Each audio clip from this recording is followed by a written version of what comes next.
और खबरों को विस्तार से देखते हैं। बात करते हैं यूपी के परिषदीय स्कूलों की, जहां से जुड़ी बड़ी खबर आ रही है। स्कूल में गर्मी की छुट्टी बढ़ा दी गई है और प्राइमरी उच्च प्राइमरी स्कूलों की छुट्टी बढ़ गई है। 2 जुलाई तक छुट्टियों की जो मियाद है वो बढ़ा दी गई है। तो सरकारी स्कूलों में जो छुट्टी है और 2 जुलाई तक वो रहेगी। बेसिक शिक्षा परिषद के सचिव ने इस संबंध में आदेश जारी कर दिया है। तो सरकारी स्कूल जो है, जो परिषदीय स्कूल है, उनको लेकर बड़ी खबर आ रही है। 2 जुलाई तक जो छुट्टी है वो बढ़ा दी गई है और सरकारी स्कूलों की जो छुट्टियां हैं वो 2 जुलाई तक रहेंगी। इस संबंध में बेसिक शिक्षा परिषद के सचिव ने आदेश जारी कर दिया है। 2 जुलाई तक सरकारी स्कूलों में गर्मी की छुट्टी बढ़ा दी गई है और ये जो व्यवस्था है ये प्राइमरी उच्च प्राइमरी स्कूलों में लागू रहेगी। तो परिषदीय स्कूलों को लेकर बड़ी खबर आ रही है और बड़ी खबर यह है कि जो स्कूलों में गर्मी की छुट्टी है उसको बढ़ाया गया है और अब इसे 2 जुलाई तक बढ़ा दिया गया है। ये जो आदेश है ये प्राइमरी और उच्च प्राइमरी स्कूलों पर लागू होगा। बड़ी खबर केदारनाथ यात्रा को लेकर है। बारिश चलते केदारनाथ यात्रा को रोक दिया गया है। धाम सहित पैदल मार्ग पर बारिश चल रही है लगातार और सुरक्षित जगहों पर यात्रियों को रोका गया है। सोनप्रयाग में 5000, गौरीकुंड में 3000 यात्री रोक दिए गए हैं। कल मौसम साफ होने पर यह यात्रा एक बार फिर से शुरू की जाएगी। तो केदारनाथ यात्रा को फिलहाल रोका गया है सुरक्षा कारणों के मद्देनजर। जिस तरीके से लगातार बारिश हो रही है उसके मद्देनजर सुरक्षित स्थानों पर जो बड़ी संख्या में केदारनाथ यात्रा के लिए यात्री पहुंचे उन्हें रोका गया है। अगर हम बात करें तो गौरीकुंड जो कि मुख्य पड़ाव है, वहां से पैदल यात्रा होती है लगभग 14 किलोमीटर की, वहां पर 3000 यात्री रोके गए हैं। वहीं सोनप्रयाग में 5000 यात्रियों को रोका गया है। कल मौसम साफ होने के बाद एक बार फिर से यात्रा शुरू करवाई जाएगी, लेकिन एहतियाती तौर पर जिस तरीके से बारिश हो रही है उस बारिश के मद्देनजर फिलहाल केदारनाथ यात्रा में जो यात्री निकले हैं उनको 2 पड़ावों पर रोका गया है। 5000 तीर्थयात्रियों को सोनप्रयाग में रोक दिया गया है। वहीं 3000 जो तीर्थयात्री हैं गौरीकुंड में उन्हें रोका गया है और मौसम सामान्य होने के बाद उन्हें अगले पड़ाव की तरफ जाने की अनुमति दी जाएगी। तो देखिए तस्वीर आपको दिखा रहे हैं केदारनाथ धाम की। हालांकि लोगों को लगातार हो रही बारिश से बचाने के लिए बाकायदा यहां पर शेड लगाए गए हैं, लेकिन जिस तरीके से मौसम बिगड़ा है उसके मद्देनजर जो बढ़ती तादाद श्रद्धालुओं की है उसको कंट्रोल करने के लिए सोनप्रयाग और गौरीकुंड में लगभग 8000 तीर्थयात्रियों को रोका गया है। और बड़ी खबर आ रही है, मसूरी में कार पर पत्थर गिर गया। कैंपटी फॉल के पास ये हादसा हुआ है। कैंपटी फॉल के कंडी खाल के पास ये हादसा हुआ जहां पर एक कार पर पत्थर गिर गया। पहाड़ से पत्थर गिरने से कार क्षतिग्रस्त हो गई। हादसे में कार ड्राइवर गंभीर रूप से घायल हुआ है। कार में सवार 3 अन्य लोग भी थे, लेकिन राहत की बात यह रही कि उनकी जान बच गई है। और उन्नाव में एक बाइक सवार ट्रेन से टकरा गया, हालांकि उसकी जान बच गई। हादसे के बाद बाइक के परखच्चे उड़ गए। किस्मत अच्छी थी कि जो युवक था वो बच गया। बाइक सवार युवक ने भागकर जान बचाई। नई दिल्ली लखनऊ शताब्दी एक्सप्रेस से बाइक सवार टकराया था। अजगैन मोहान रेलवे क्रॉसिंग के पास यह हादसा हुआ। हादसे के बाद तकरीबन 15 मिनट तक ट्रेन रुकी रही। तो देखिए तस्वीर हम आपको दिखा रहे हैं उन्नाव की, जहां पर शताब्दी की चपेट में एक बाइक सवार आ गया था। हालांकि गनीमत रही कि बाइक तो क्षतिग्रस्त हुई, लेकिन जो युवक था वो वक्त रहते वहां से ट्रैक से अपने आप को बचाने में कामयाब रहा, वहां से भागने में कामयाब रहा। हादसे के बाद बाइक के परखच्चे उड़ गए। तो ये जो पूरी घटना हुई है उसके बाद लगभग 15 मिनट तक ट्रेन वहां पर खड़ी रही और ये हादसा जो हुआ है वो हुआ है नई दिल्ली लखनऊ शताब्दी एक्सप्रेस से, जहां पर अजगैन मोहान रेलवे क्रॉसिंग के पास एक बाइक सवार टकरा गया। हालांकि उसकी जान बच गई क्योंकि वक्त रहते वो ट्रैक से बाहर हो गया था। हादसे के बाद करीबन 15 मिनट तक वहां पर शताब्दी खड़ी रही।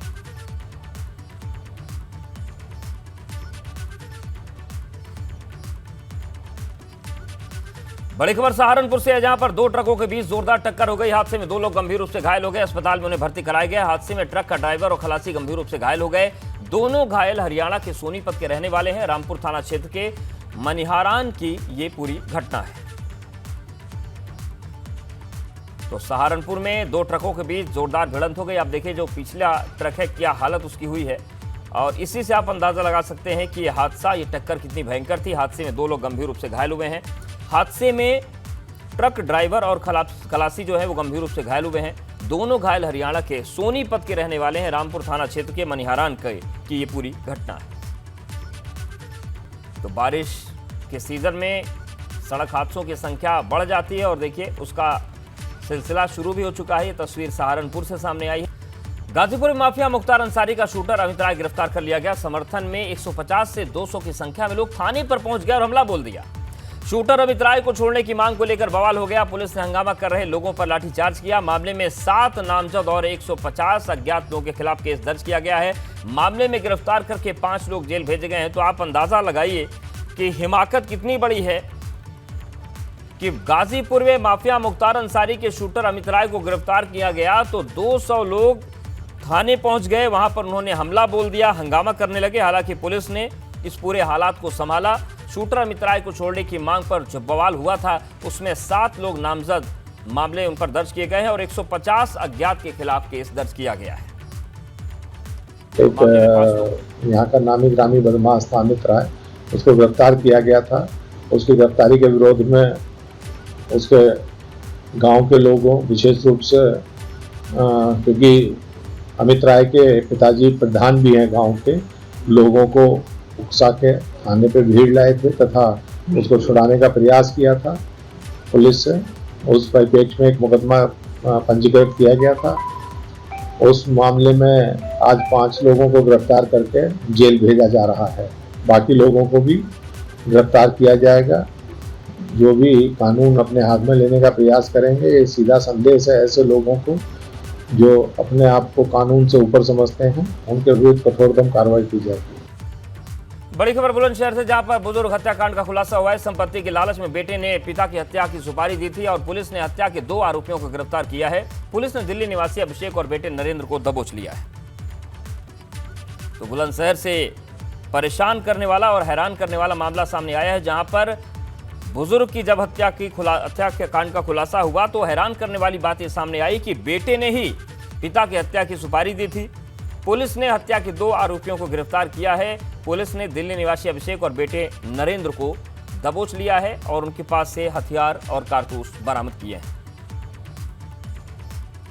एक व्यक्ति जिनकी उम्र लगभग 65 वर्ष है, जिनका नाम भोली सिंह था, उनके गोली मार दी गई है। उनको उपचार हेतु अस्पताल में भर्ती कराया गया था, जहां पे फिर उनकी मृत्यु हो गई। इस संबंध में थाना खानपुर व सर्कल सियाना की विभिन्न टीमों को घटना के अनावरण के लिए लगाया गया था, जिसके क्रम में आज 2 लोगों की गिरफ्तारी की गई है। इस संबंध में जानकारी करने पर यह बात निकल के आई कि मृतक जो भोली सिंह हैं, उन्होंने अपनी कुछ संपत्ति बेची थी। इनके 3 लड़के हैं और जो इनका मंझला लड़का है बीच का, जिसका कि नाम नरेंद्र है, इसने इस पूरी घटना की प्लानिंग की थी। जो संपत्ति भोली सिंह ने बेची थी उससे आए पैसे इसे नहीं प्राप्त हुए थे और इसे ये लग रहा था कि इसके पिताजी पूरी की पूरी संपत्ति बेच देंगे और इसके पास कुछ भी नहीं आएगा। इससे क्षुब्ध होकर इसने इस पूरी घटना की प्लानिंग करी। इसने अपने एक साथी लोकेश से संपर्क किया, जो कि एक आपराधिक किस्म का व्यक्ति है। और बात करते हैं महोबा की, जहां पर जिला अस्पताल में एक अजीबो गरीब मामला सामने आया है। दरअसल सांप के काटने के बाद एक युवक हाथों में सांप को लेकर इलाज कराने अस्पताल पहुंच गया। युवक के हाथ में सांप देखकर अस्पताल में मौजूद लोग हैरत में पड़ गए। बाद में डॉक्टर्स ने आनन फानन में युवक का इलाज शुरू किया। मामला खन्ना थाना क्षेत्र के गेवड़ी गांव का है, जहां एक युवक को सांप ने काट लिया। इस दौरान युवक ने सांप को पकड़ लिया। इलाज के लिए जिला अस्पताल पहुंचा। फिलहाल जिला अस्पताल में युवक का इलाज जारी है और उसकी हालत स्थिर बताई जा रही है। लेकिन जिस तरीके से आप देखिए युवक इस सांप को लेकर पहुंचा था, उसके हाथ में सांप देखकर वहां पर अफरा तफरी मच गई। डॉक्टर सब उसका इलाज कर रहे हैं और बताया जा रहा है कि उसकी हालत स्थिर है।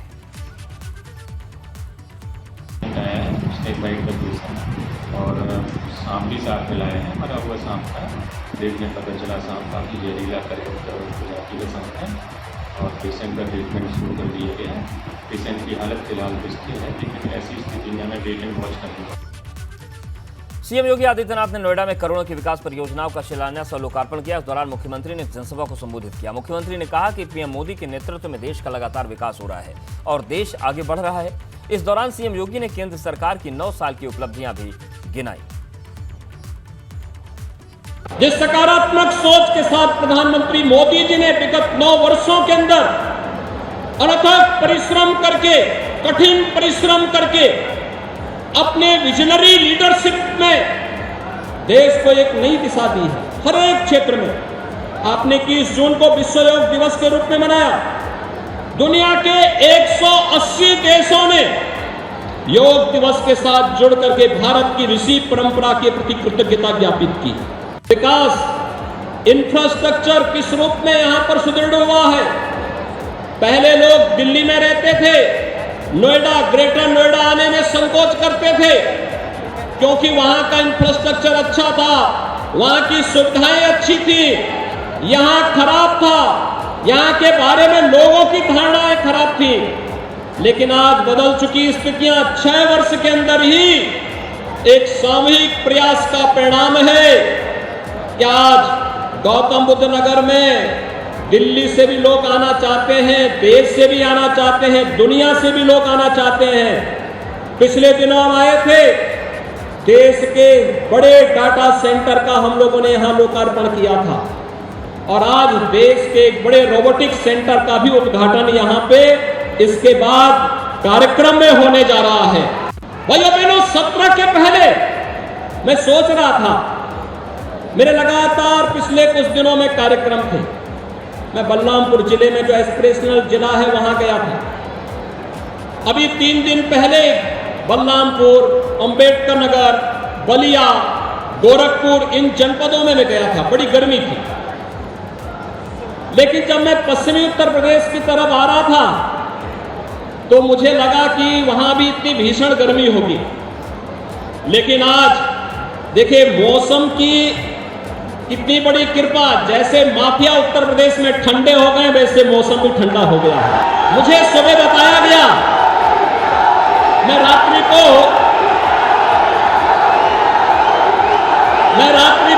मथुरा में था और भाइयों बहनों देर रात्रि तक मथुरा के अंदर वहां पर चल रही विकास के कार्यक्रमों को मुझे अवलोकन करने का अवसर प्राप्त हुआ और मुझे लगा देखिए कितनी बड़ी संभावना उत्तर प्रदेश के लोगों के पास। काशी भी हमारे पास, अयोध्या भी हमारे पास और मथुरा वृंदावन भी हमारे पास। और बड़ी खबर आजमगढ़ से है। आबकारी मंत्री नितिन अग्रवाल ने विपक्ष पर जोरदार हमला किया है। उन्होंने कहा कि मुंगेरी लाल के हसीन सपने देख रही है समाजवादी पार्टी। नितिन अग्रवाल ने कहा कि पीएम मोदी के बढ़ते कद से विपक्ष घबरा गया है और उन्होंने ये भी कहा कि 2024 के चुनाव में जनता विपक्ष को करारा जवाब देगी।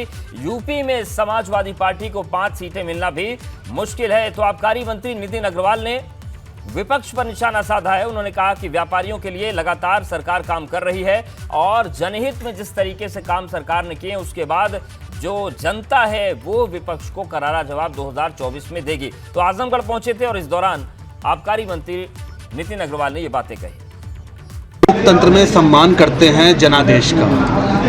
जीत हार अपनी जगह अलग है, जनादेश का सम्मान होना चाहिए। ठीक है, हम लोग कर्नाटक में जो जनादेश मिला है उसका पूरा सम्मान है। हम लोग यही लोकतंत्र की परिभाषा भी है। हम लोग आज विपक्ष में आए और हम लोग वहाँ पे विपक्ष की भूमिका निभाएंगे। 2024 सर महंगाई, बेरोजगारी बड़ा फटकार है। बहुत हो गया भाई। देखिए ऐसा है, आज देश की सरकार जिस तरीके से देश के गरीबों की सेवा करने का काम कर रही है और जिस तरीके से जो योजनाएं चलाने का काम कर रही है, हम उन मुद्दों को लेकर देश सरकार पब्लिक के बीच में जा रहे हैं। चाहे वो लॉ एंड ऑर्डर की बात हो, चाहे वो विकास की योजनाओं की बात हो, चाहे वो देश के गरीबों को जोड़ने की बात हो, विकास की धारा में जोड़ने की बात हो, हम उस मुद्दे को लेकर आने वाले चुनाव में जाएंगे।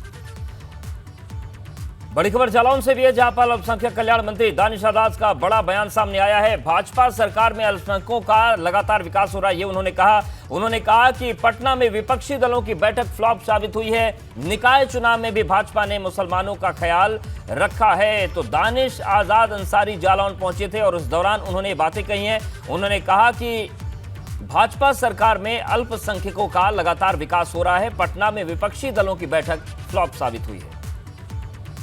देखिए, भारतीय जनता पार्टी, हमारी मोदी सरकार, योगी सरकार किसी को भी रिझाने के नियत से राजनीति नहीं करती। मुस्लिम समाज का विकास हो, मुस्लिम समाज तरक्की से जुड़े, इस नियत से लगातार हमारी सरकार काम कर रही है। और आज 2014 के बाद से केंद्र में और 2017 के बाद से उत्तर प्रदेश में जिस तरीके से अल्पसंख्यक समाज, मुस्लिम समाज, नौजवानों का, युवाओं का उत्थान हमारी सरकार ने किया है, चाहे उनको रोजगार से जोड़ना, चाहे उनको अच्छी शिक्षा से जोड़ना, चाहे उनको उद्योग को बढ़ावा देना, ये इससे पहले किसी सरकार में नहीं हुआ। बिहार में जो गठबंधन के नियत से जो विपक्षी दल एकजुट हुए वो टोटल फ्लॉप शो साबित हुआ। उत्तर प्रदेश से ही वहाँ आप देखिए कि कई सारे जो विपक्षी दल है वहाँ मौजूद नहीं थे, देश के भी कई विपक्षी दल वहाँ मौजूद नहीं थे। तो वो कुछ सीमित लोगों का एक वो गठबंधन है। उनका नियत क्या है? उनकी नियत केवल और केवल सत्ता की कुर्सी हथियाना है।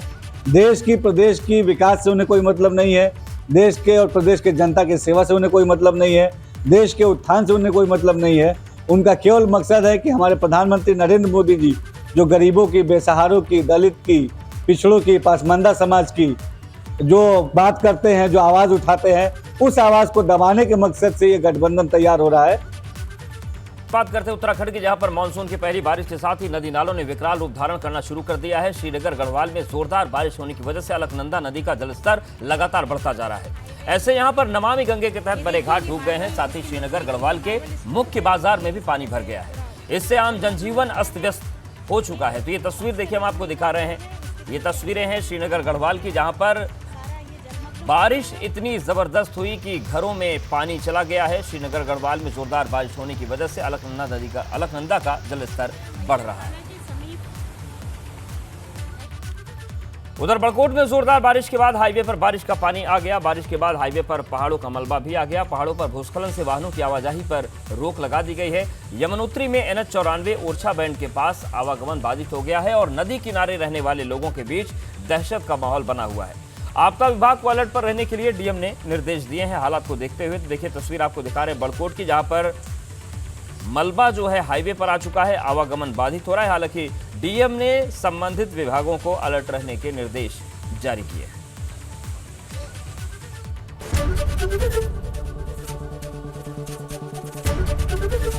एबीपी गंगा, खबर आपकी, जुबान आपकी।